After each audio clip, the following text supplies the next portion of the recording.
Welcome to this explainer.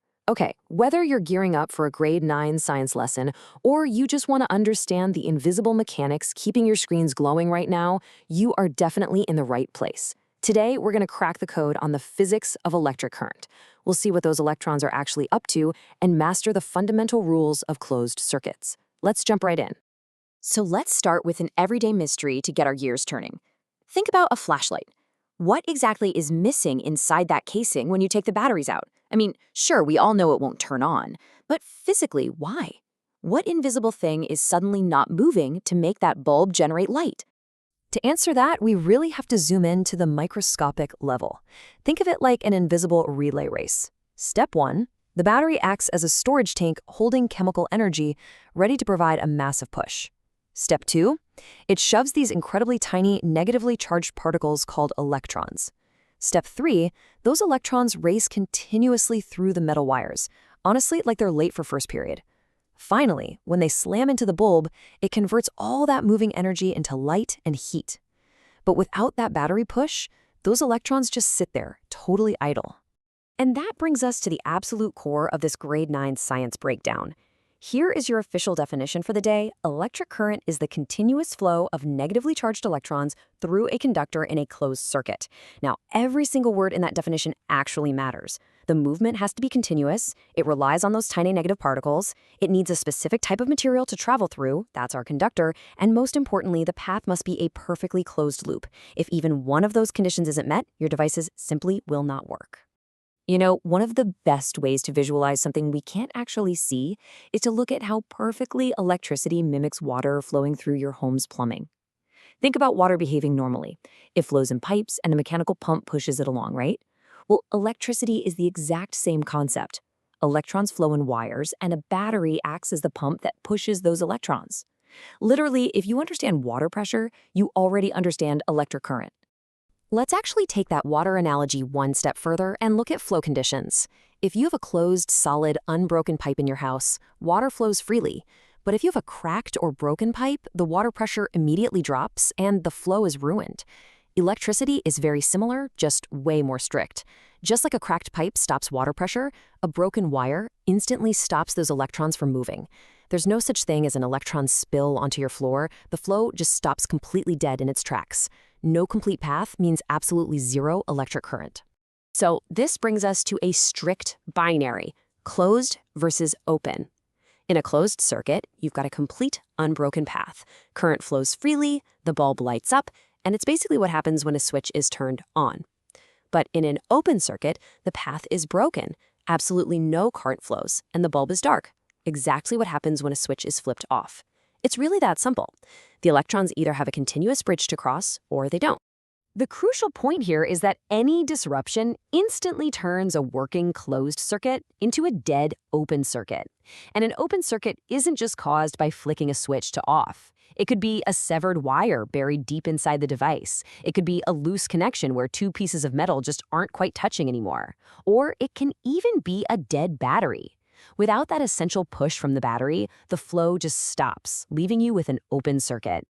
Now, to actually guide this current safely from the source to our devices, we rely on two vastly different types of materials. First, conductors, things like copper, aluminum, silver, and iron.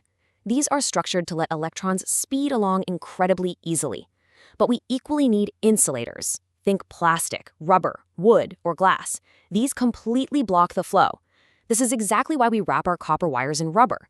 It safely traps those racing electrons exactly where we want them instead of zapping us. But remember, none of those electrons are going to move a single inch through your fancy copper conductors without a powerful push. So where does that energy actually come from? Well, depending on what you're trying to power, it comes from a few different places. For portable electronics, like toys or your TV remote, we rely on batteries and dry cells. To power massive things, like entire homes and schools, sprawling power plants provide that heavy-duty push. We also use solar panels to convert sunlight directly into pushing energy, and gas generators to keep those electrons flowing when the grid goes down. Okay, time to put your observation skills to the test. Let's see if you can ace this rapid-fire check and actually spot the flow in everyday situations. We're going to look at a couple of scenarios, and you'll have to apply the rules of closed paths and open circuits to figure out what those electrons are doing.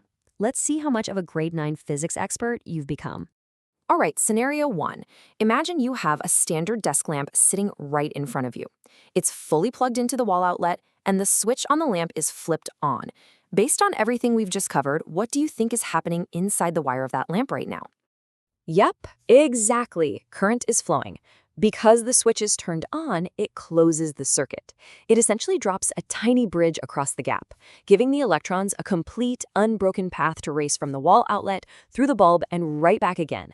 Let's ramp up the difficulty just a bit for scenario 2. How about an electric fan? It is perfectly plugged into the wall, and the power switch is actually turned on. And here's the catch, its power cord has a completely severed, snapped wire right halfway down the cord. What is the status of the electrons in this situation? If you said no current, you absolutely nailed it. No current can flow there because that snapped wire creates an open circuit. Even though the switch is on and it's securely plugged in, that physical break stops the quote-unquote water from flowing through the pipe. The electrons hit that gap, and the entire flow comes to a dead halt. Mastering this seemingly simple rule of open and closed paths basically unlocks the secret to our entire modern world.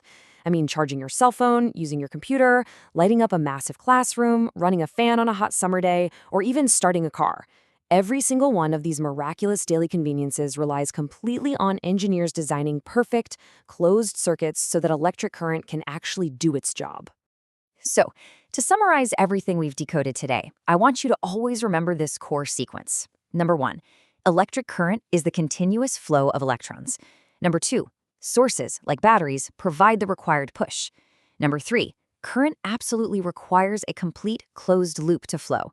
And number 4, an open circuit instantly stops all movement. I'm going to leave you with this final puzzle to ponder today.